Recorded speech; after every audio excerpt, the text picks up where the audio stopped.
2021년 수능이 사람들이 좀 괴롭혔어요. 그러니까 지금 1월이니까 재작년 수능이죠. 이거 말고도 기억에 나는 건 그 예약 관련된 거 채권 지문이 나왔었는데 그게 좀 많이 괴롭혔었습니다. 자, 우리 그러면 일단 첫 번째로 문제들부터 살펴봅시다. 문제는 5번, 6번까지 있어요. 6번은 어휘 문제고 5번이 보기 박스 문제입니다. 그리고 이제 1번 문제는 그 가 나에 대한 설명 묻고 있는데 요거 1번 문제는 좀 쉽게 풀 수 있었던 문제입니다. 그리고 2번에 가의 박재가와 이덕무 요거는 가에서 박재가와 이덕무 얘기 나오는 부분이 있죠. 그 부분 읽고 풀었어야 됐고, 그 다음에 평등견, 이 평등견에서도 이 가 부분 읽고 잘 풀었어야 됐습니다. 근데 이 평등견에 대한 이해로 가장 적절한 것, 이거 추론시키는 문제, 이런 게 참 어렵습니다. 진짜 어렵게 나오면 참 어려워요. 자, 그 다음에 그 4번 문제, 기억의 의미를 파악한 내용, 이거는 또 쉽게 풀 수 있었던 문제입니다. 그러면 답 불러볼게요. 1번 문제의 답은 1번입니다. 그리고 2번 문제는 4번, 3번 문제의 답은 5번입니다. 그리고 4번 문제의 답은 3번, 5번 문제의 답은 4번입니다. 6번에는 안 풀었네. A에서 E, A 드러난 3번인 것 같네요. 3번. 이거 한번 자기 평가해보자. 그 시간 없어서 다 못 풀었다 한번 손 들어볼래? 나 시간 없어서 다 한 분, 둘, 셋, 넷, 다섯. 오케이, 내려도 좋습니다. 좋아요. 그러면 혹시 이거 그 문제를 3개 이상 틀렸다 한번 손 들어보세요. 나 이거 문제 3개 이상 하나, 둘, 셋. 오케이, 내려도 좋습니다. 어렵죠? 우리 처음부터 읽어봅시다. 맨 처음부터 읽는 겁니다. 첫 번째 문단부터 가자. 자, 18세기의 북학파들은 청해에 다녀온 경험을 연행록으로 기록하여 청해 문물제도를 수용하자는 북학론을 구체화했다. 지금 북학론 얘기 나오고 있고, 북학파 얘기 나오고 있고, 그 다음에 18세기 얘기 나오고 있고, 북학론의 그 개념이 나오고 있죠. 북학론의 개념은 청해 문물제도를 수용하자는 게 되겠죠. 이들은 개인적인 학문 성향과 관심에 따라서 주목한 영역이 서로 달랐어. 그래서 북학론도 차이가 보였어. 그래서 북학론이 어떤 차이가 있는지 지금부터 얘기를 하겠죠. 그 다음에 이들에게는 동아시아에서 문명의 척도로 여겨진 중화관념이 청해 현실에 대한 인식에 각각 다르게 반영되는 것이다. 자, 중화관념이 반영이 된 거야. 중화관념이 어떤 것에 반영이 된 거야? 청해 현실 인식하는 데 반영이 된 거야. 근데 그 중화관념이 다르게 반영이 된 거야. 중화관념은 있고요. 중화관념은 있고, 그 다음에 청해 현실도 있고. 근데 청해 현실을 인식하는데 중화관념이 반영만 좀 다르게. 중화관념이 되고 안 되고가 아니라 반영만. 자, 그러면 그 뒤에 읽어보면 되겠죠. 1778년 함께 연행길에 올라서 박재구, 이덕무 연행록에서도 이러한 차이가 확인됐다라고 하고, 뒤에 A 나오고, A에서 박재가 얘기 나오고, 다른 얘기 있나? 뭐 박재가 얘기밖에 안 나온다. 그 다음에 문단 하나 바뀌면서 이덕무 얘기 나옵니다. 그리고 보면 얘기가 끝이야. 어떤 글인지 알겠죠?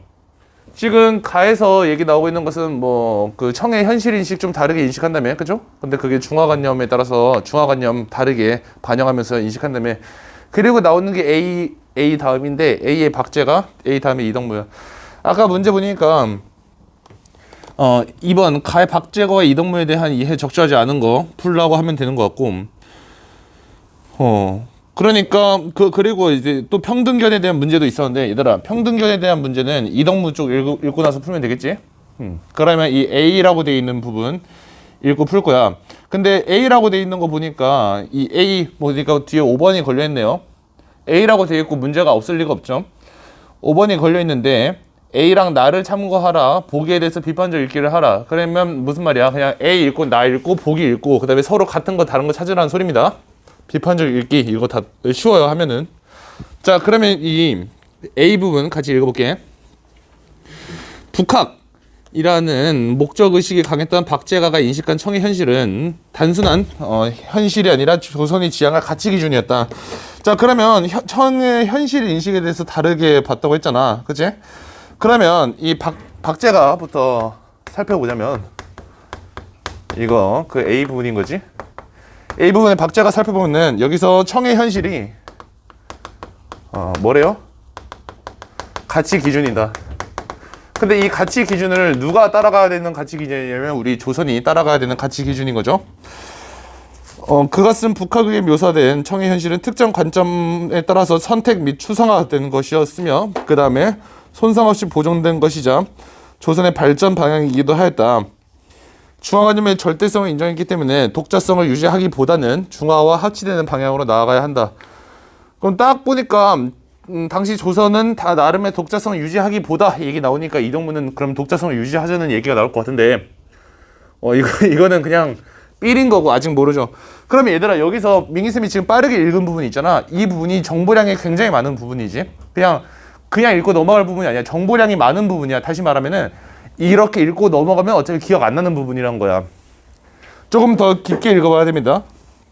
자, 선택 추상화됐고 중화가 손상 없이 보존된 것이다. 중화가 뭐냐 하면 중화관념이라는 거. 중화관념은 또 뭐냐? 그냥 짱깨 있잖아요. 짱깨. 짱깨관념. 그것이 손상 없이 보존된 거야. 뭐가? 청이. 그래서 조선의 발전 방향이기도 했다. 다시 말하면 조선은 중화관념 쪽으로 발전해야 된다. 이런 생각도 들긴 하네요. 중화관념의 절대성을 인정했기 때문에 이런 어려운 말들 있죠. 절대성 이런 어려운 얘기 나오면 민기쌤에게 주는 꿀팁은 뭐냐면 이런 거 체크 하면서 가세요. 그럼 여기에 어떻게 체크 하면 되냐면 청의 현실이 선택 및 추상화 거기다 조그맣게 그냥 체크해볼래요? 조그맣게 선택 및 추상화 A 부분에 네 번째 줄인 거 있잖아. 그런 청의 현실은 손상 없이 보존된 것이자 조선의 발전 방향에 한번 체크해보세요. 조그맣게 조선의 발전 방향. 그 다음에 절대성 조그맣게 체크. 그 다음에 조선 나름엔 독자성 유지하기보다 중화와 합치되는 방향. 자, 중화 합치된 방향 합치에는 조그맣게 체크해 봅시다. 그 정보량 너무 많을 때는 이렇게 체크 하면서 넘어가면은 뒤에 왔을 때 좀 있어 보이는 거에 체크를 하면은 뒤에서 문제에서 반드시 한번 나오거든요, 이거. 그러니까 정보량 너무 많아서 머리 터질 것 같은데 그냥 이러고 넘어가는 게 좋습니다. 이해하고 넘어가는 것보다 이게 더 효율적이에요. 그래서 명에 대한 의리를 중시하는 당시 주류의 견해에 대해 그는 의리 문제는 청이 천하를 차지한 지 100년이 지나며 소멸된 것으로 여기고 이익을 논의하며 당위성을 설파하였다. 그러면 이 박제가의 입장에 대해서 조금 반박하려는 세력이 있었나 봐. 명나라를 좋아하는 세력이었나 봐. 명나라에 대해서 의리를 지켜야 된다고 생각했나 봐. 근데 그게 주류 견해예요. 그죠? 주류 견해에 대해서 여러 가지 하나 둘 셋 뭐 얘기하면서 당위성 설파했다. 이익 추구에 대해 부정적이었던 주자학자들과 달리 실용적인 입장을 보였대. 자, 여기서 박제가 얘기가 끝냈습니다. 그러면 우리 이번 문제에서 박제가 관련된 거는 보러 가야 합니다. 보러 가야 해요. 자, 1번부터 박제가는 청해 문물을 도입하는 것이 중화를 이루는 방도라고 강조하였다. 자, 여러분 이렇게 돼 있을 때 이것이 그 두 가지 중 하나야. 패러프레이징이라고 하죠. 단어 및 어구 바꾸기. 어구 바꾸기가 일어난 선택지거나 아니면 일어나지 않은 선택지거나 이게 만약에 단어 및 어구 바꾸기가 일어나지 않은 선택지라면 이 말을 그대로 위에서 찾아보면 되는데 근데 만약에 이게 단어 바꾸기가 일어난 선택지라면 위에서 아무리 찾아봤자 똑같은 문장을 찾지 못할 거란 말이지.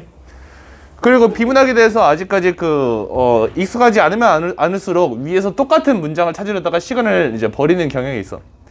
그럼 차라리 그러면 이거는 어떻게 하면 되냐면 위에서 똑같은 문장 찾으려고 노력하는 게 아니라 우리가 지금까지 읽었던 거로 그 흐름을 봐봐. 자, 중화관념이라고 하는데 그 박제가 중화관념 빨지 않았어요? 되게 좋아하지 않았어요? 그죠?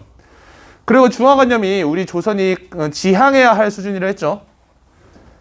그러면 이 중화가 정말 잘 보존돼 있는 게 청나라고 그리고 이런 청나라랑 합치되어야 된다고 하잖아요. 조선 독자성 이루면 안 된다. 그러면 얘가 조선이 나아가야 할 방향은 뭐라고 생각한 거야? 중화라고 한 거죠. 그 청나라는 중화가 엄청 손상 없이 보존된 거라고 하잖아요.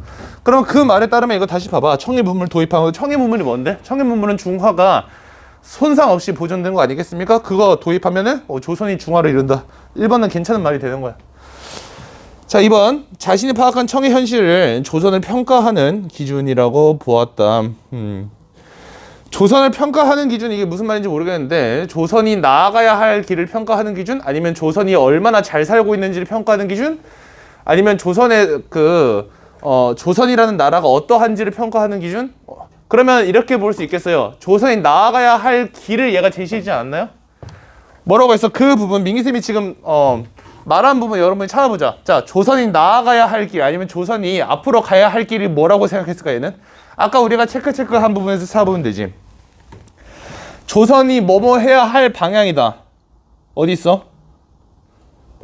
우리 A에 그 동그라미 A라고 돼 있는 거 보존이죠. 그 옆에 조선의 발전 방향이 있죠. 거기 조선의 발전 방향이 있고 그 다음에 거기서 줄을 내리면 중화와 합치되는 방향으로 나아가야 한다. 이렇게 있죠. 그러면 조선의 발전 방향이 중하다라고 하면은 조선은 우리가 얼마나 발전했냐를 어떻게 따진다고? 중하로 따진다. 그러면 2번 선택지는 맞는 말이 됩니다. 여러분들 이 2번 선택지 더 이상 할 수 있는 방법이 없어요. 이거는 추론 문제입니다. 그냥 똑같이 완전히 그 근거를 찾을 수 없어요. 추론 문제입니다. 자, 3번. 아직 모르죠. 자, 4번. 아직 모릅니다. 자, 5번. 박재관과 이덕무는 모두 중화관념 자체에 대해서 긍정적인 태도를 견지했다. 이덕무는 모르지만 박재관은 확실히 긍정적인 태도를 견지했어. 자, 그러면 다시 앞으로 넘어갑니다. 우리 이덕무 쪽 보러 가자. 가에서 이덕무 쪽. 이덕무는 이변기를 저술하면서 청의 현실의 객관적 태도를 기록했대. 잘 정비된 마을의 모습. 그는 행차 대비해서 이루어진 일련의 조치와 민생과 무관하다고 지적하였다. 하지만 청문물의 효용을 도외시하지 않고 박재가와 마찬가지로 물질적 삶을 중시하는 이용후생에 관심을 보였다. 그렇군요. 스스로 평등견이라 불렀던 인식 태도를 바탕으로 자 평등견 나온다. A 다음에 나오는 게 평등견. 이 부분은 정말 잘 읽어야 되는 거지 얘들아. 평등견 나와 있으니까 읽어볼게. 인식 태도, 청에 대한 찬반의 이분법에서 벗어난다. 자, 찬반의 이분법이라고 하면 뭐냐면 청의 것은 무조건 찬성해야 된다 또는 청의 것은 무조건 반대해야 된다 이렇게 둘로만 나누어서 생각하는 둘로만 나누어서 생각하는 사고방법, 이것에서 벗어나야 된다고 얘기를 했죠. 그리고 청과 조선의 현실적 차이뿐 아니라 양쪽 모두의 가치 인정. 양쪽 모두의 가치 인정. 그러면 여기서 보이는 게 뭐야? 아까 박재가랑 얘기가 다르지 않니? 박재가는 어떤 거 같아? 박재가는 조선의 가치를 인정하지 않고 그냥 청나라 따라하면 되는 거 같은데? 근데 이 친구는 양쪽 모두의 가치를 인정하고 있으니까 조선의 가치도 인정하고 있단 말이지. 그 다음 이런 시각에서 그는 청과 조선은 구분되지만 서로 배타적이지 않다. 자, 구분은 되지만 배타적이지 않다. 이게 무슨 소리냐면 서로 다르다고 해서 서로를 배척해야 되는 것은 아니다. 다시 말하면 내가 쟤네 배울 수 있고 쟤네가 우리 배울 수 있고 하지만 우린 서로 다르다. 독자적인 거 얘기하는 것 같네. 청을 배우는 것과 조선 사람이 조선 풍토에 맞게 살아가는 것은 서로 모순되지 않는 것이다. 조선 사람이 조선 풍토에 맞게 살아가면서 청의 문물도 조금씩 배울 수 있다는 소리 같지. 하지만 그는 중국인들의 외양이 만주족처럼 변화된 것을 보고 비통한 감정을 토로하면서 중화의 중심이라 여겼던 명에 대한 의리를 중시. 자, 그럼 명에 대한 의리 중심은 아까 박재가랑 완전 다르네요. 박재가 명나라 갖다 버리자고 했잖아. 그치? 그러면 문제 풀러 가야 된다, 우리. 문제 풀러 갑시다. 우리 2번 문제 계속 풀 수 있을 것 같은데 2번 문제 우리가 아까 1, 2 받고 3번 이덕무는 청의 현실을 관찰하면서 이면에 있던 민생 문제 간과하지 않아서 제일 앞부분이야. 우리가 지금 이덕무에서 읽었던 어디 부분일까? 여러분이 지금 찾아서 한번 형한편이나 밑줄 그어봐. 제일 앞부분, 이덕무에서 제일 앞부분이야. 민생의 문제. 그 단어를 찾아. 그 단어 찾을 때 어떻게 하면 되냐면 핵심어를 찾아. 여기서 핵심어는 민생 아니겠습니까? 그 민생을 찾아봐. 이덕무에서 어디 있어요? 이덕무는 기록하고자 하였다. 그 다음이 바로 나오는 게 민생 문장이 나옵니다. 찾았죠? 그러면 여기서 3번 문제는 3번 선택지 맞는 말이고 4번 선택지 봐봐. 이덕무는 청 문물의 효용성을 긍정하면서 자 여기 나눕시다. 민기쌤이 지금 얘기한 거에 슬래시 그어봐. 이덕무는 청 문물의 효용성을 긍정하면서 4번 선택지지. 그 다음에 청이 중화를 보존하고 있으면 인정했다. 자 그러면 청 문물의 효용성 긍정했습니다. 내가 딱 말할게. 했어. 그러면 너희들 이제 근거 찾아보자. 청 문물의 효용성을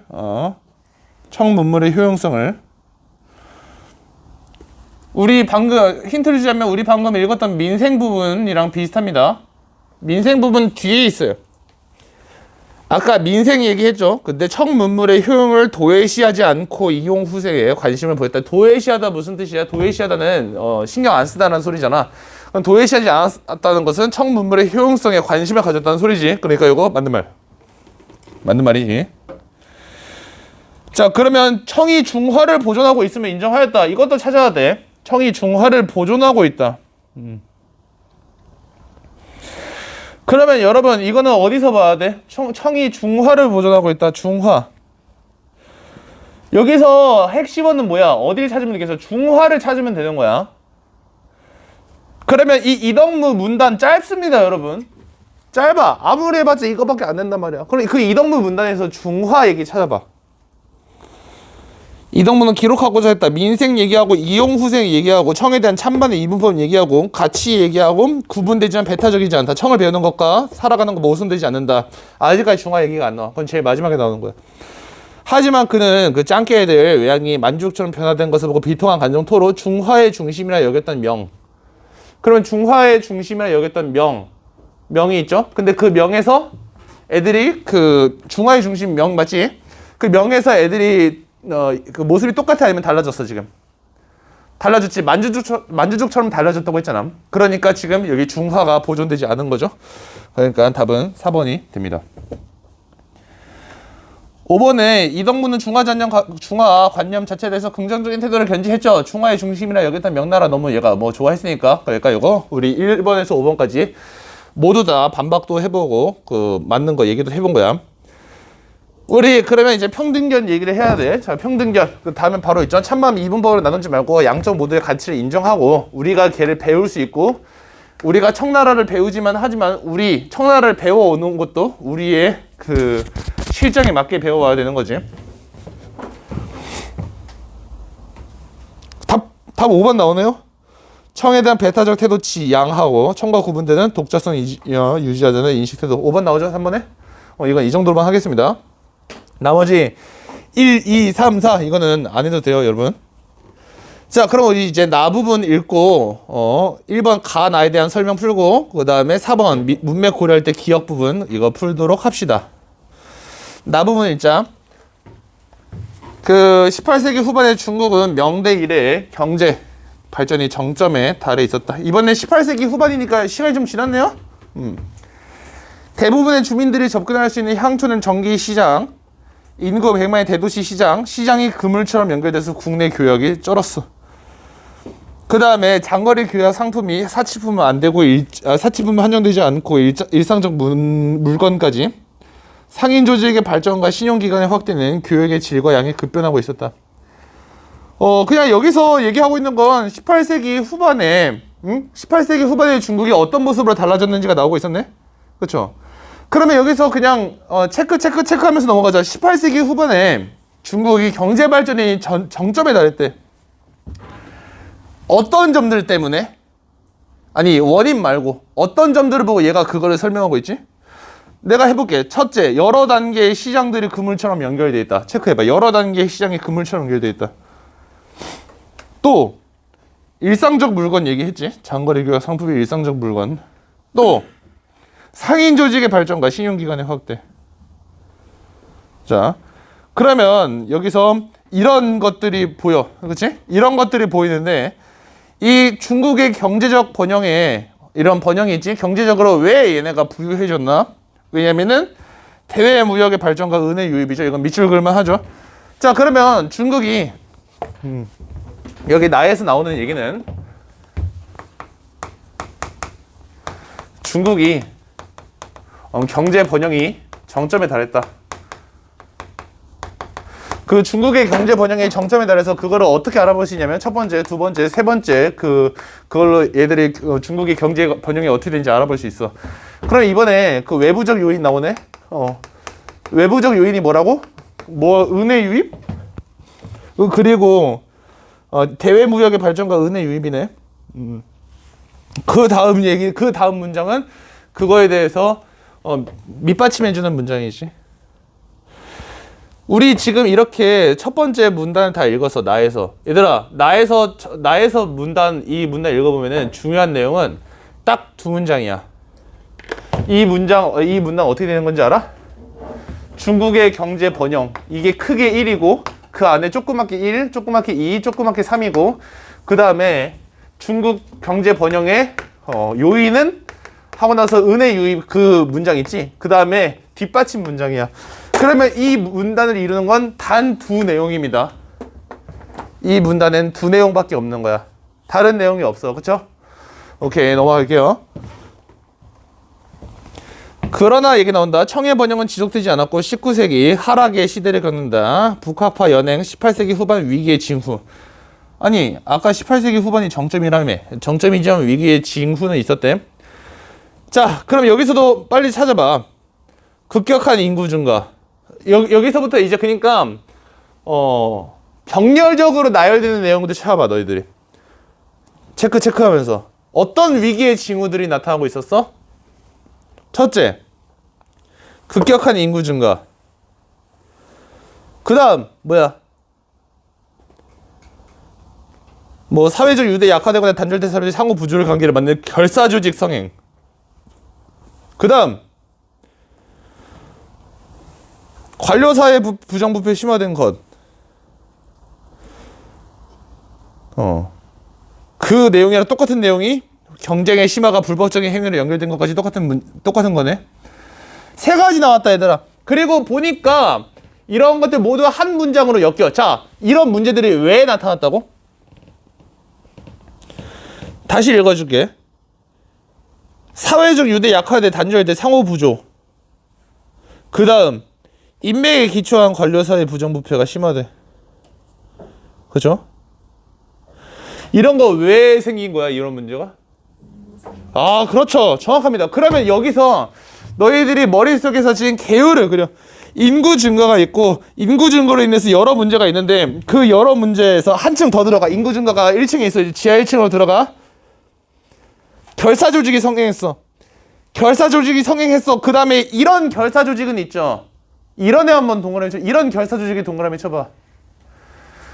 결사 조직이 성행했다는 거랑 이런 결사 조직이 만들어졌던 거랑 서로 다르게 봐야 될 정보일까, 얘들아? 아니야. 결사 조직이 성행했다, 그거에 대한 뒷받침 문장입니다. 그러니까 이건 정보가 아니야. 그러니까 우리들이 정보를 받아들일 땐 이거 한 가지, 두 가지, 세 가지 하면서 넘어가야 된단 말이야. 빠르게 그게 될수록 좋아. 근데 결사 조직에 대한 이제 뒷받침 문장이기 때문에 얘는 뭐 새로운 문제가 아니야. 그냥 결사 조직에 대해서 얘기해 주는 거야. 그럼 마찬가지로 뒤에 그 인맥에 기초한 관료사의 부정부패가 심화된 것, 이거 문장 나오지? 그 뒤에 있는 교육받은 지식인 종종 불법적인 행위로 연결됐다. 이거 다른 정보일까? 아니야. 앞에 거를 그냥 심화시켜준 거야. 그러면 여기는 뭘 하면 돼? 여기는 인구 증가로 인해서 여러 문제가 나오는데, 자, 처음에 결사 조직, 두 번째 관료사의 부정부패 끝! 이러고 넘어가면 되는 거야. 그리고 그거에 대해서 좀 깊게 설명이 놓은 문장이 있었던 것 같은데 뒤에 문제 가서 모르겠으면 여기 다시 읽어보면 되겠다 하고. 알겠죠? 두 가지, 한 가지, 두 가지 머릿속에 박은 다음에 뒤에 가서 문제 보고 안 풀리면 돌아오자가 되는 거야. 자, 그 다음에 이게 기억의 이와 같이 18세기 후반 청의 화려한 번영의 그늘에는 심각한 위기의 씨앗들이 뿌려지고 있었다. 지금 87페이지입니다. 여기 아무 데나 앉으셔도 돼요. 자, 그러면 여기서 심각한 위기의 씨앗. 말이 무섭네요. 심각한 위기의 씨앗.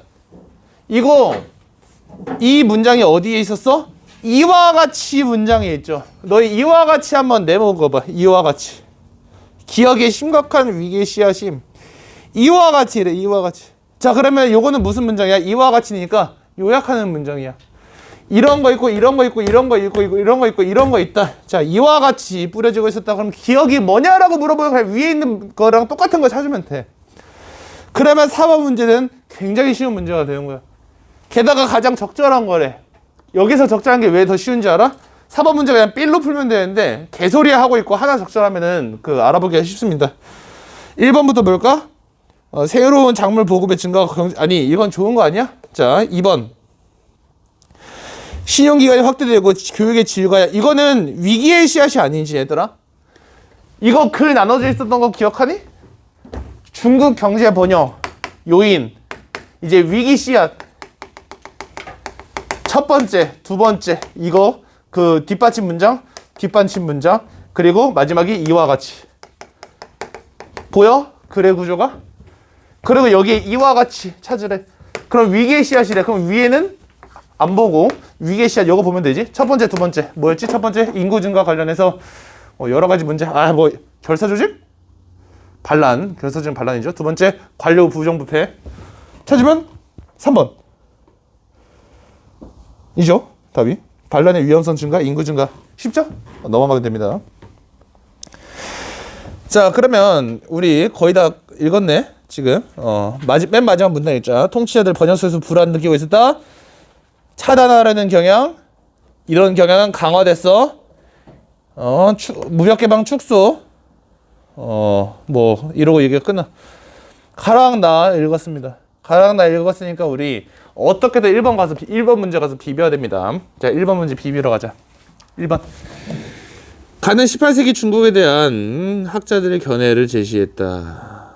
이동무 한 명 이름 박재가 그러한 견해 형성 배경 및 견해 간의 차이. 형성 배경은 그거 아닌가?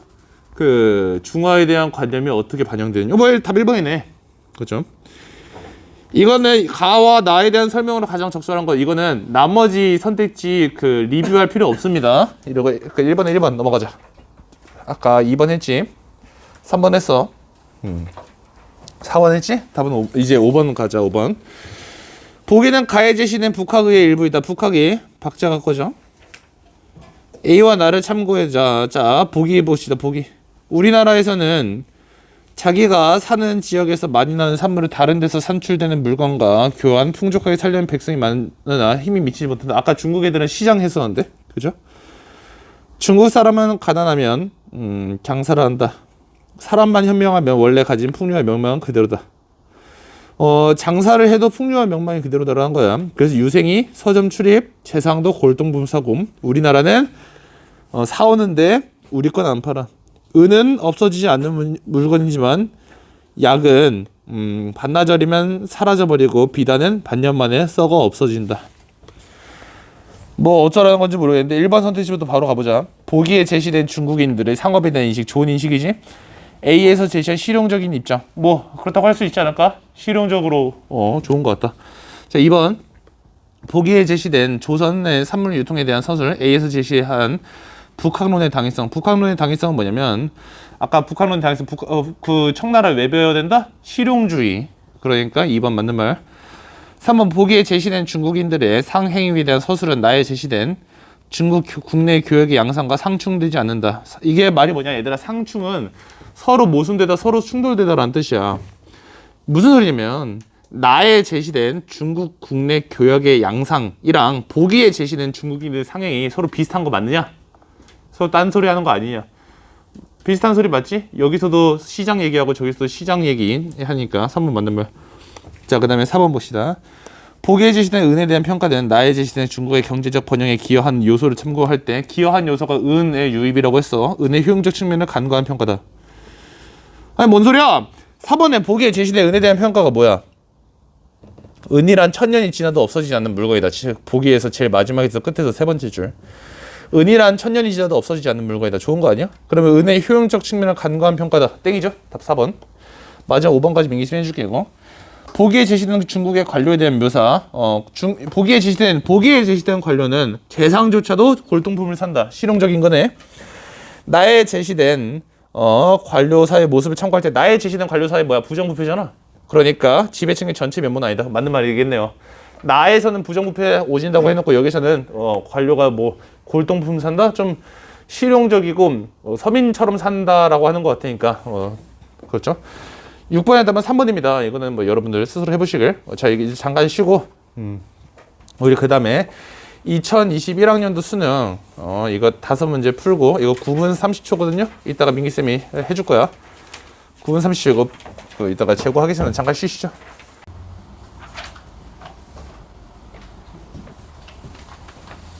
좋았어. 다시 해봅시다.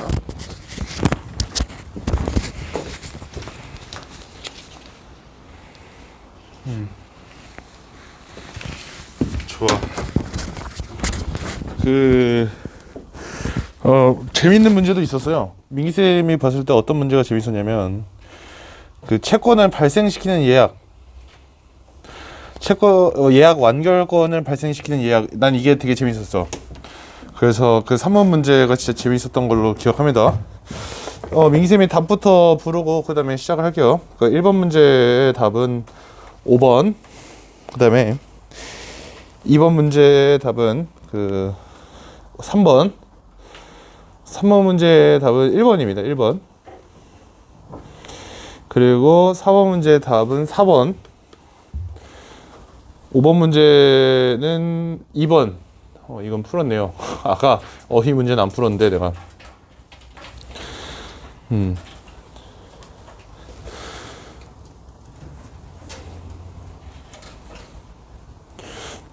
자, 그러면 우리 해보자. 맨 처음부터 채권은 이러한 권리다. 그 다음에 이 특정 행위를 급부 채무 얘기 나오네요. 채무가 언제 소멸한지가 얘기돼 있고, 그 다음에 급부의 예시가 나와 있습니다. 첫 번째 문단 보이세요? 채권의 정의 나와 있죠. 채권은 어떤 사람이 다른 사람에게 특정 행위를 요구할 수 있는 권리. 그 특정 행위를 급부라고 하고, 이러한 의무를 채무라고 한다. 그러니까 한쪽이 채권을 가졌다면 다른 한쪽은 채무가 있는 거죠. 채무자가 채권을 가진 이에게 그러니까 특정 행위를 요구할 수 있는 권리를 가진 이에게 급부, 이 특정 행위를 하면은 채권에 대응하는 채무는 소멸을 한다. 그러면 이때 특정 행위는 뭐냐? 재화나 서비스 제공 그 이외의 내용일 수도 있다. 두 번째 문단으로 바로 갑니다. 민법상의 권리는 여러 가지가 있는데 계약 없이 법률로 정해진 요건의 충족으로 발생하기도 하지만 대개는 계약의 효력으로 발생한다. 자, 민법상의 권리, 이 권리는 계약의 효력으로 발생한다. 계약의 정의 나옵니다. 벌써 엄청나게 많은 정보들이 나오고 있어요. 계약이란 권리 발생 등에 대한 당사자의 합의, 계약이 성립하면 합의 내용대로 권리 발생의 효력이 인정된다. 권리 발생이라면 권리, 딱 봐도 어떤 권리, 채권 얘기 나오겠죠. 계약에 의해서 한쪽이 채권이 생기면 다른 한쪽은 채무가 생기겠죠. 당장 필요한 재화나 서비스는 그 제공을 급부로 하는 계약을 성립시켜 확보하면 되지만 미래에 필요할 수도 있는 재화나 서비스라면 계약을 성립시킬 수 있는 권리를 확보하는 것이 유리하다. 이를 위해 예약이 필요하다. 자, 그러면 보면 이 내용이 있네요. 여기서 재밌는 이야기가 뭐가 나와 있냐면 계약 성립이 있고, 이 계약이 뭐냐면 재화나 서비스에 대한 계약이겠죠. 급부. 근데 계약을 성립시킬 수 있는 권리는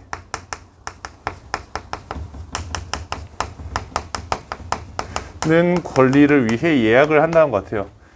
그러니까 계약을 성립하면은 무엇이 생기냐면, 계약이 성립하면 그 계약의 급부에 대한 권리가 생기죠. 근데 여기서 말하고 있는 권리는 뭐냐면 계약을 성립시킬 수 있는 권리예요. 그러니까 아직 계약이 성립된 게 아니고, 요거 두 번째 권리는 재밌네요. 이를 위해 예약이 활용한다. 여기서 우리가 예약 얘기를 하고 있는 것 같아요. 앞으로 예약 얘기를 하겠죠. 그러면 일상에서 예약이라고 할 때랑 법적인 관점에서의 예약은 구별이 된다. 자, 기차 탑승을 위해 미리 돈을 지불해 승차권을 구입했다. 이것을 기차 승차권을 예약했다고도 하지만 이 경우는 예약에 해당하지 않는 계획이다. 자, 기차 탑승을 위해 돈을 지불하고 승차권을 구입했어. 다시 말하면 그러면 권리를 획득한 거네요. 자, 그러면 봐봐.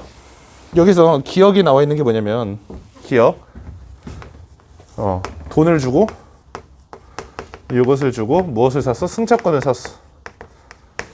자, 승차권은 무엇을 위한 거냐면 기차 탑승을 위한 거야.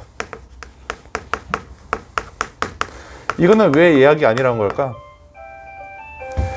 이 기차 탑승이 누가 봐도 기차 탑승이 급부인 것 같은데. 자, 그러면 이건 뭐냐면 돈을 줬죠? 계약이 성립됐어요. 여러분, 그러니까 이게 예약이 아닌 이유는 예약은 계약을 성립시킬 수 있는 권리입니다. 그러면 예약을 했다는 것은 계약이 성립됐다는 거예요? 아니지. 계약을 성립시킬 수 있는 권리잖아. 그러니까 예약을 했다는 것은 아직 계약 성립은 모르겠고 나중에 그 계약을 성립시킬 수 있는 권리를 내가 지금 가지고 있다는 거죠. 근데 이 돈을 주고 승차권을 샀어. 그럼 나한테 승차권이 생긴 거 아닙니까? 근데 그 승차권을 가지고 타는 건 나중에 타겠지만 어쨌든 나한테 권리가 지금 당장 들어왔잖아. 그 탈 수 있는 권리가. 그러면 이것은 계약이 지금 성립이 된 거죠. 이게 예약이 아닌 이유는 예약은 아직 계약이 성립이 안 되어야 돼. 근데 이거는 계약이 성립이 됐으니까 돈을 줬잖아. 그러니까 계약이 성립이 된 거니까 이 기억은 예약이 아니라는 거죠. 설마 이걸로 문제 풀 수 있나? 자, 2번 문제. 자, 기억에 대한 이해로 가장 적절한 것. 1번, 기차 탑승은 채권에 해당하고 돈을 지불하는 행위는 그 채권의 대상인 급부에 해당한다. 기차 탑승은 채권에 해당한다. 채권의 대상인 급부에 해당한다. 채권의 대상인 급부가 기차 탑승 아닌가요? 그러니까 채권이 뭐냐면 채권은 상대에게 무엇인가를 요구할 수 있는 권리라고 했죠. 요구할 수 있는 권리. 어떤 사람이 다른 사람에게 특정 행위를 요구할 수 있는 행위, 이 특정 행위를 급부라고 한다. 이 특정 행위를 해 주어야 할 의무를 채무라고 한다. 그러면 얘가 특정 행위를 요구할 수 있게 되었죠. 기차 탑승. 그러면 여기서 기차 탑승을 요구할 수 있는 권리가 채권이고 급부는 기차 탑승을 해주게끔 하는 그 서비스가 급부가 되겠네요. 말이 어렵게 꼬여있지만 내 말이 무슨 말인지 이해 못해서 한 번만 더 알려줄게. 제일 앞에 채권과 채무에 대해서 써져 있잖아. 그거랑 우리 1대1 대응해보자. 1대1 대응하면은 채권은 요구할 수 있는 권리. 그럼 얘가 지금 돈 주고 샀지? 그럼 얘한테 요구할 수 있는 권리가 뭐가 생겼어? 나 기차 탑승시켜 줘라고 요구할 수 있는 권리가 생겼어. 그러면 그 권리에 대응하는 의무가 뭐야? 의무는 기차 탑승을 시켜줘야 하는 의무야. 그러면 그 특정 행위, 그러면 그 급부는 뭐야? 기차 탑승을 할 수 있게끔 기차를 운행해 주는 것이 급부가 되겠네. 그러니까 그 1번이 왜 틀렸는지 알겠죠? 돈을 지불하는 행위가 급부에 해당하는 것이 아니라 이 채권에 해당하는 것이 있다면 채권의 내용이 그 급부야. 채권의 내용이 급부니까 기차 탑승을 할 수 있게끔 기차를 운행해 주는 행위가 콜의 일족이 가진 급부라고 할 수 있겠어. 오케이? 자, 1번 땡. 이거 모르겠으면 답 없어. 너희들이 알아서 봐. 자, 2번. 기차를 탑승하지 않는 것은 승차권 구입으로 발생한 채권. 승차권을 구입했어. 그러면 채권이 있어. 채권이 뭐야? 나 기차 탈 수 있게 해줘라고 요구할 수 있는 권리. 이 의무를 포기하는 것이다. 의무? 권리 얘기 아닐까? 기차 하면서 의무야 이게 의무? 아이 나 낚일 뻔했다. 의무라고 의무가 틀렸지. 3번으로 가자. 기차 승차권을 미리 구입했어. 그러면 계약을 성립시킨 건 맞아.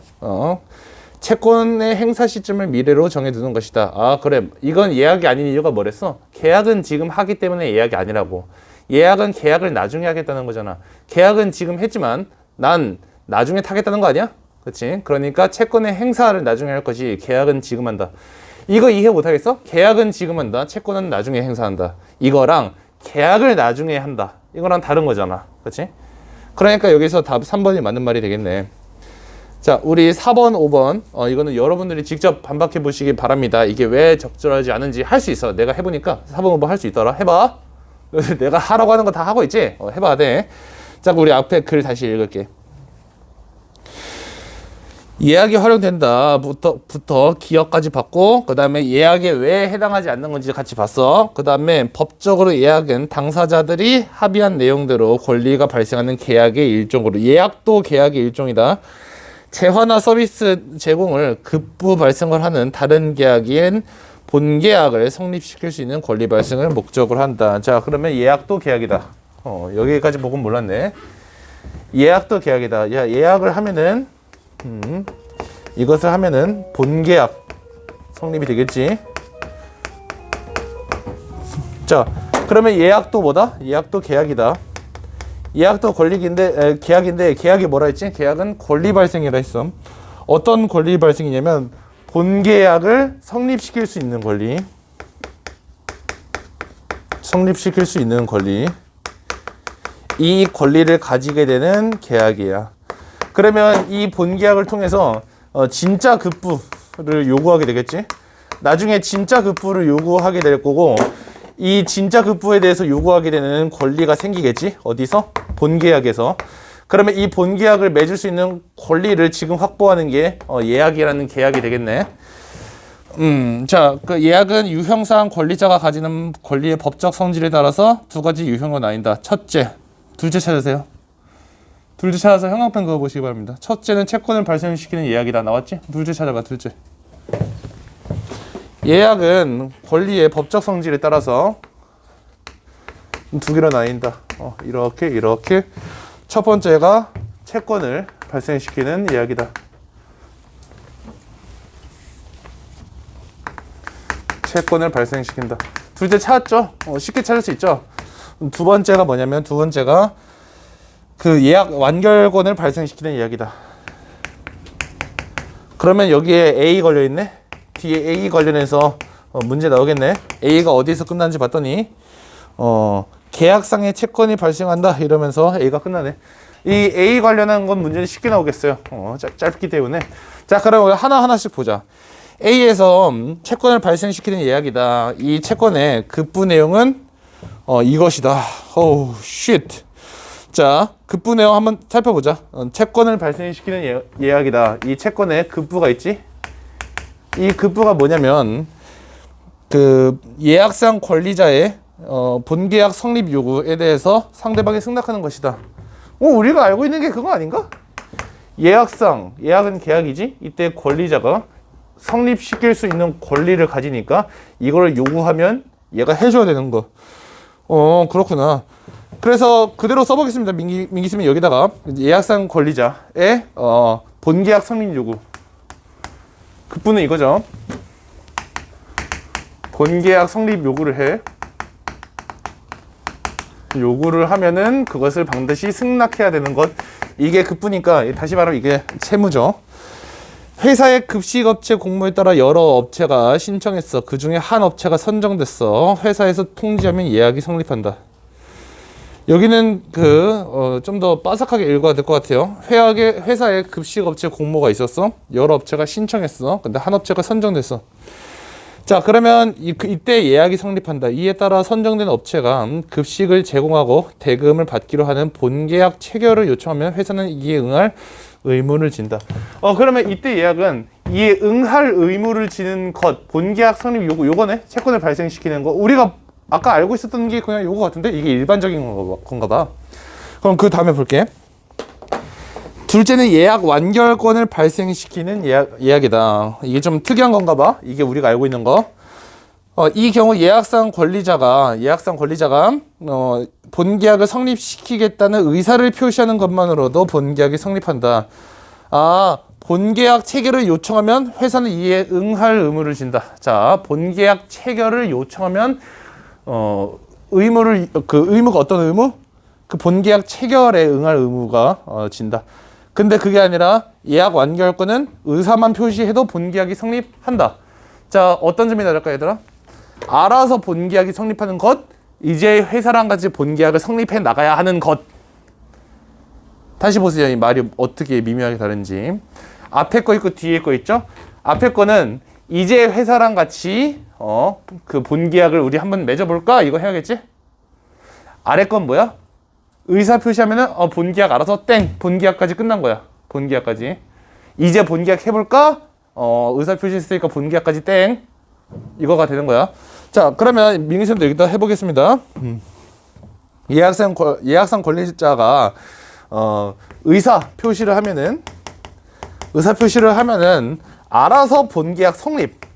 여기는 본계약이 성립이 되는 거고 여기는 본계약을 성립시키기 위해 요구를 하면 이제 본계약 해볼까? 라고 그때부터 둘이 협상하기 시작하면 되는 거지. 이제 협상하기 시작하는 것, 알아서 끝나버리는 것, 이게 되는 거야. 가족 행사를 위해 식당을 예약한 사람이 식당에 도착하여 예약 완결권을 행사하면 곧바로 본계약이 성립하므로 식사 제공이라는 급부에 대한 계약상의 채권이 발생한다. 자, 그럼 민기쌤 여기서 재밌는 거 한 가지 너희들한테 물어볼게. 식당을 예약했어요. 식당 예약이야. 그런데 봐봐. 예약 말고 계약이라고 해볼게. 그냥 아까 계약. 아까 그 기차권 있었지? 그걸 한번 비교해볼게. 그러니까 예약이 아닌 거로 해볼게. 식당에 계약했어. 돈 줬어. 3만 원 줬어. 나 이따 가서 밥 먹을게. 계약했어. 안 나타났어. 어떻게 될까? 끝나는 거야. 근데 그거 말고 예약으로 해볼게. 나 이따가 가서 본계약 내가 나타나면 본계약 성립되는 거야. 예약했어. 안 나타났어. 그러면은 돈 날아가는 거 아닙니다. 왜 그럴까요? 이거 파악할 수 있나? 그냥 식당을 계약하고 안 가면 돈 날아간다.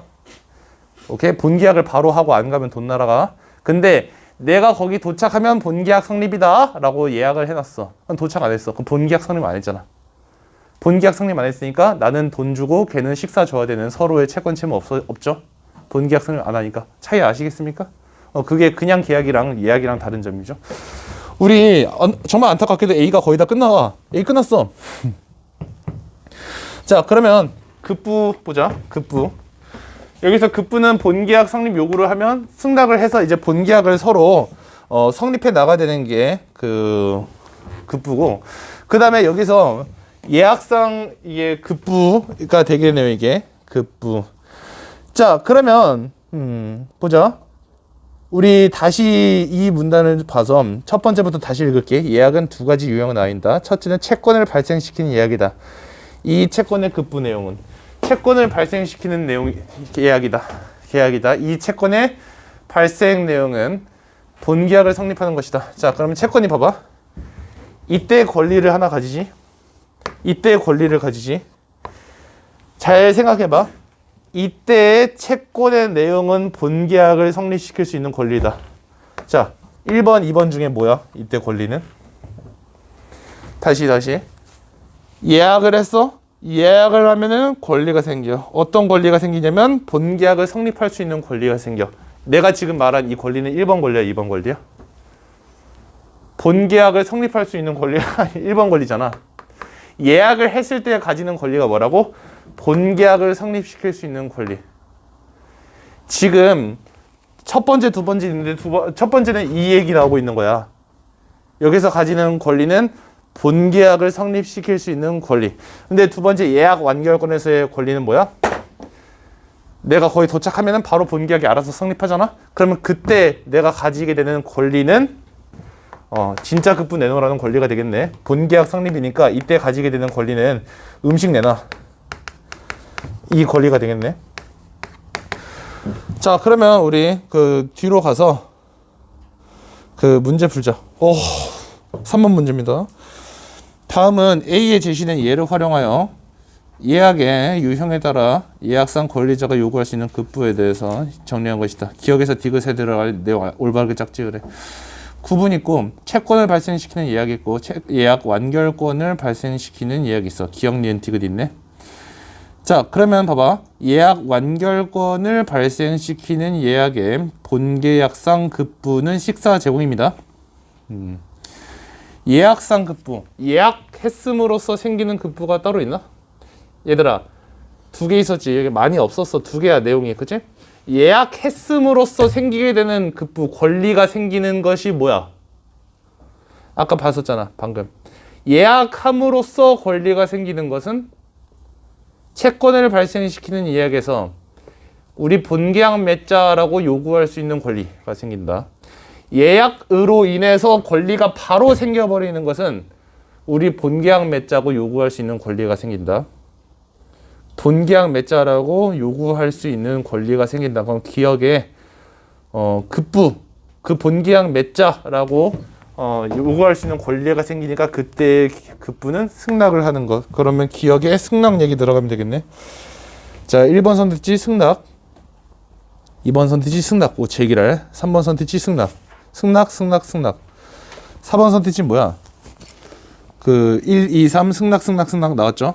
자, 그러면 4번, 5번 없음 컷! 자, 답은 1, 2, 3 중 하나야.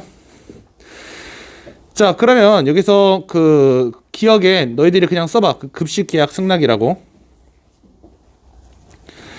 급식 계약을 승낙을 해. 그러면 본계약상 급부. 예약상 급부는 급식 계약을 성립을 하자고 요구할 수 있는, 요구하면 그것에 대해서 승낙하는 것. 그러면은 그 채권을 발생시키는 예약의 본계약상 급부야. 얘들아, 본계약을 성립하자고 요구하잖아. 이 요구하는 건 급식업체가 요구하니 아니면 공모를 한 회사가 요구하니? 누가 요구해? 그 앞에 다시 돌아가서 보세요. 이거를 요구하고 승낙한다고 했잖아. 누가 요구하고 누가 승낙하는지 그 주체 한번 정리해보자. 누가 요구하고 누가 승낙하는 거죠? 회사의 급식업체 공모, 그 부분 다시 보세요. 채권을 발생시키는 이야기다. 이 채권의 급부 내용은 상대방이 승낙하는 것이다. 회사의 급식업체 공모에 대해 여러 업체가 신청해. 한 업체가 선정됐다고 회사에서 통지하면 예약이 성립해. 이때 선정되는 업체가 본계약 체결을 요청하면 회사는 이에 응할 의무를 져. 업체가 본계약 체결을 요청하면 회사는 의무를 져. 근데 여기서 의무 말고 의무를 줘라고 하면은 그 의무가 급식 계약을 승낙할 의무를 줘. 그럼 본계약상 급부는 뭐야? 나 이제 급식 해줄 테니까 돈 내놔가 되겠네? 회사한테. 그러면 답 1번 되겠네요. 급식 대금 지급. 아직 이해가 안 되나? 우리 채권을 발생시키는 예약, 이 예약은 누가 했는지를 생각해 보면 돼요. 이 예약을 회사가 했습니까? 회사가 했어? 아니야. 회사에서 통지하면 예약이 성립한대잖아. 그러면 업체가 본계약 체결을 요청하면 회사가 의무를 진다며. 그럼 권리가 누구한테 갔어? 업체한테 갔지. 업체가 요청하면 회사가 응할 그 의무를 진다. 그러면 의무가 뭔데? 의무가 채무. 채무의 내용이 뭐야? 첫 번째 문단에 나와 있잖아. 의무가 채무. 특정 행위를 해 주어야 할 의무를 채무라고 한다. 그러면 회사한테 채무가 갔어. 근데 채무의 내용을 가지고 우리가 뭐라고 한다고? 두 글자로? 급부라고 한다. 두 번째 줄에 나와 있잖아. 그러면 여기서 기억은 예약상 급부니까 예약을 했을 때 회사의 의무, 그 다음에 본계약이 끝나고 나서 회사의 의무. 기억 디귿에 들어가는 거야. 알겠지? 예약을 했을 때 회사의 의무는 이 친구, 이 업체에서 만약에 야, 우리 계약 맺자라고 요구하면 승낙할 의무. 그러면 1, 2, 3번 들어가고, 본계약상 급부가 뭐야? 본계약이 되고 나서 업체에서 무언가를 요구하면 받아들여줘야 하는 의무. 뭘 요구하겠냐고. 근데 업체에서 우리 급식 대금, 급식 해주기로 했잖아. 내가 급식 해줄 테니까 돈 내놔가 되겠지? 그러니까 여기서 답이 1번이 되는 거야. 알겠죠? 이러고 넘어갑니다. 3번. 자, 그러면 우리 A 부분 지나가서 합시다. 예약에서 예약상의 급부나 본계약상의 급부가 이행되지 않는 문제가 생길 수 있다. 꼭 이런 일이 꼭 있죠. 예약의 유형에 따라 발생 문제의 양상이 다르다. 유형에 따라. 예약의 유형 두 가지 있었지 아까. 자, 일반적으로 급부가 이행되지 않아서 채권자에게 손해가 발생하면 채무자는 채무 불이행 책임을 진다. 자, 급부가 이행되지 않는 경우입니다. 지금 급부가 이행이 안 됐어요. 이런 급부가 이행이 안 됐다는 것은 채무자가 뭐 잘못했다는 소리야. 그러면 채무자는 채무 불이행 책임을 진다. 채무자는 채무 불이행 책임. 근데 어떤 때를 제외하고래? 어떤 때를 제외하고 자신의 고의나 과실을 증명하지 못한 한. 자신의 고의, 과실 아님을 증명하지 못하면이야.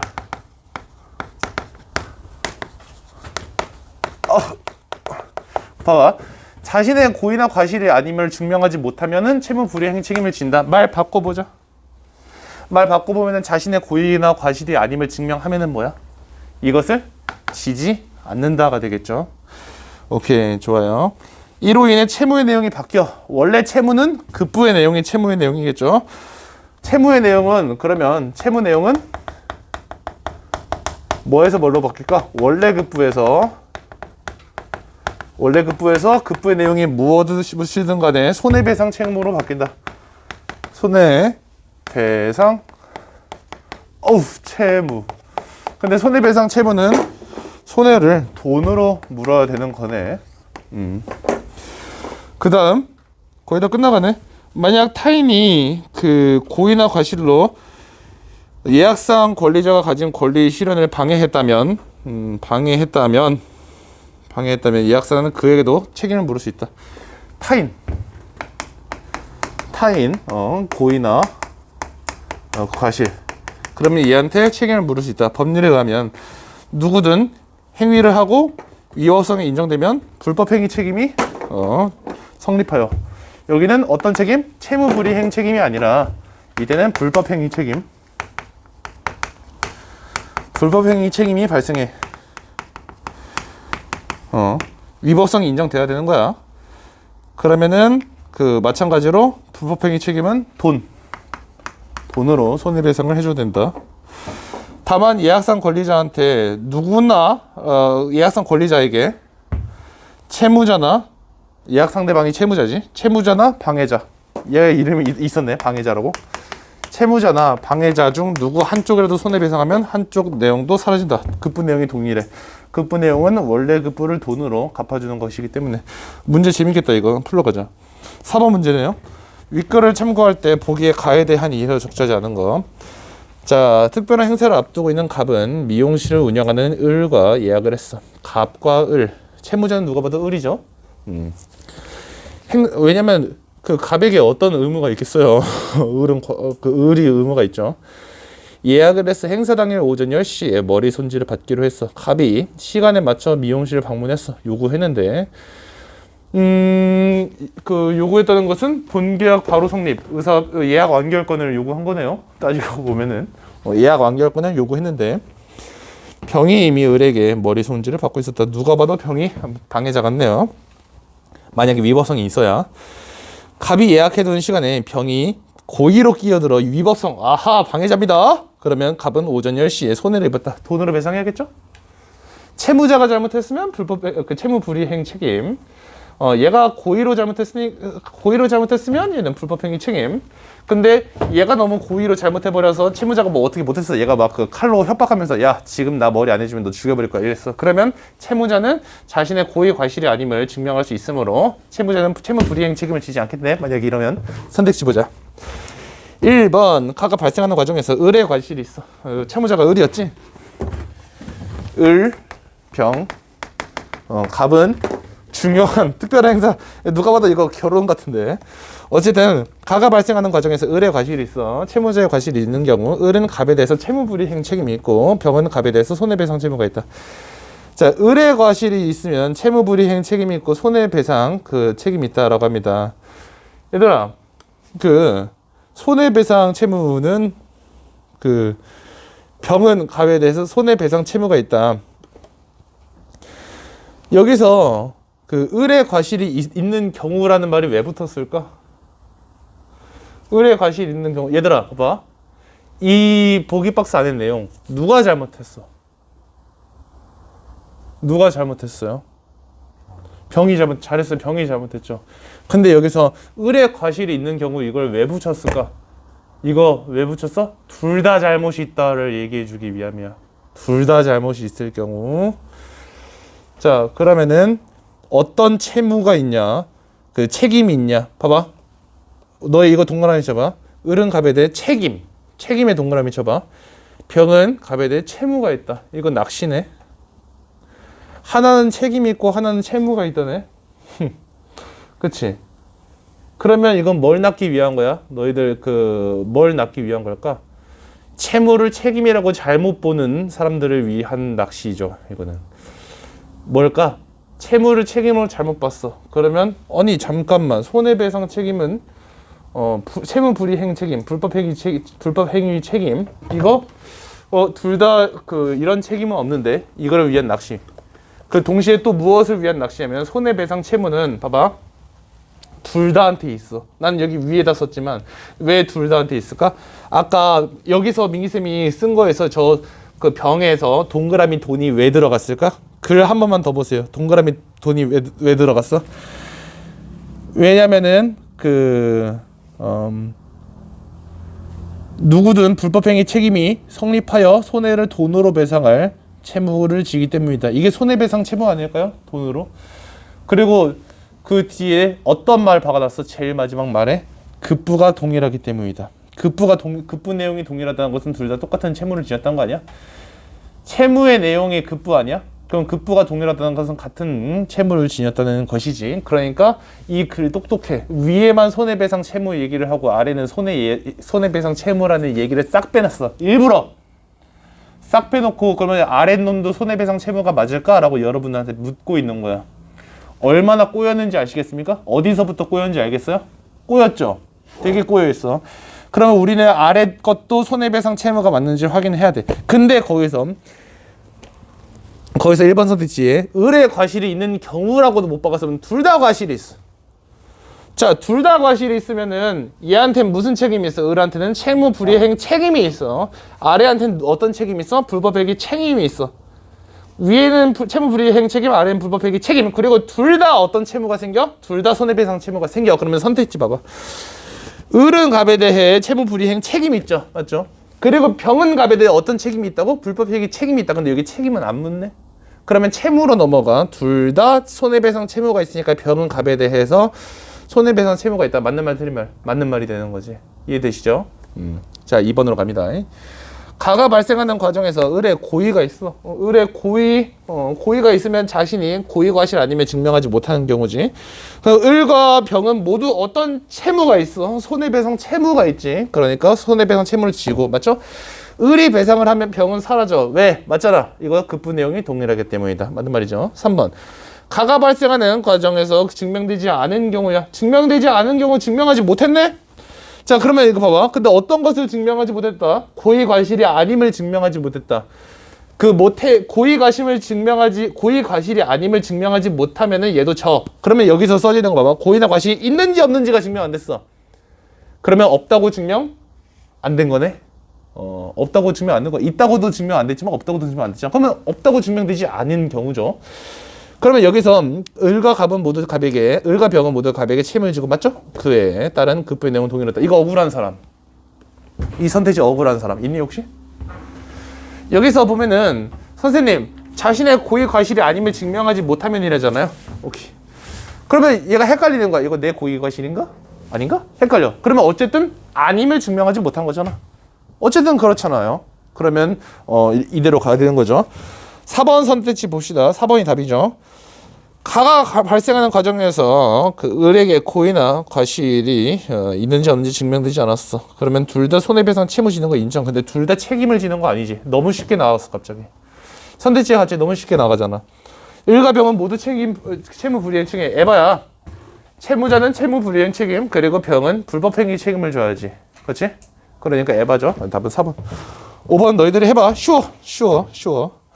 자, 그러면은 우리 이제 3번 했고 4번 했고 5번은 단어 의미고, 그러면 2번 했고 1번 1번 선택지부터 간다. 계약상의 채권은 계약이 성립하면 추가 비도가 없어도 돼. 뭐 그렇겠지. 자, 2번 다른 형태의 권리도 존재된다. 그 제일 앞에 있었던 내용 아닌가 이거? 자, 3번 예약상 권리자는 본계약상 권리의 발생 여부를 결정할 수 있다. 아까 예약 완결권 생각해보니까 식당에 안 나타나면 본계약 안 되는 거잖아. 그러면 안 나타나는 행위 의사결정. 의사표시라는 말이 아까 있었구나. 의사표시 안 하면 되는 거잖아. 그러면 3번도 맞는 말.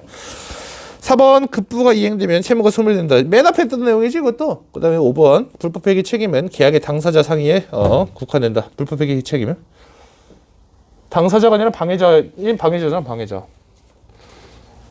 그 계약의 당사자 사이에 국한되는 것은 불법행위 책임이 아니라 채무 불이행 책임이 아니었을지. 그렇겠죠? 그러니까 여기서 1번에 답은 5번. 그래도 어휘 문제는 여러분이 알아서 해보세요. 알겠죠? 이제 조금만 계시면 민기쌤이 저번에 우리 2020년 7월 모의고사, 10월 모의고사 줬는데 12페이지까지밖에 안 주는 그런 실수를 했어요. 그래서 민기쌤이 지금 13페이지부터 16페이지까지 모두 뽑아놨습니다. 그리고 그거 답지도 뽑아놨어요. 동시에 이제 2020년 7월, 10월 풀었으니까 이제 2020년 3월, 4월을 풀 차례입니다. 그러니까 알려주자면 우리가 지금까지 뭐 했는지 알려줄게. 우리 지금까지 이거 했어. 고3 것만 하고 있고 2021이 있고 2020이 있어. 여기서 10, 7, 4, 3 다 했다 얘들아. 믿기지 않지? 믿기지 않을 것 같은데 했어. 그 다음에 2020에 10, 그 다음에 7이 있고 4, 3이 있어. 모의고사 얘기하는 거야. 6월, 9월 모의고사는 일부러 안 해. 여기 책의 내용이 6월, 9월 모의고사야. 근데 여기서 민기쌤이 실수한 게 뭐라고? 12페이지까지밖에 안 뽑아줬다. 이것도 마찬가지로. 그래서 오늘 줄 건 뭐라고? 이거 13에서 16페이지 줄 거야.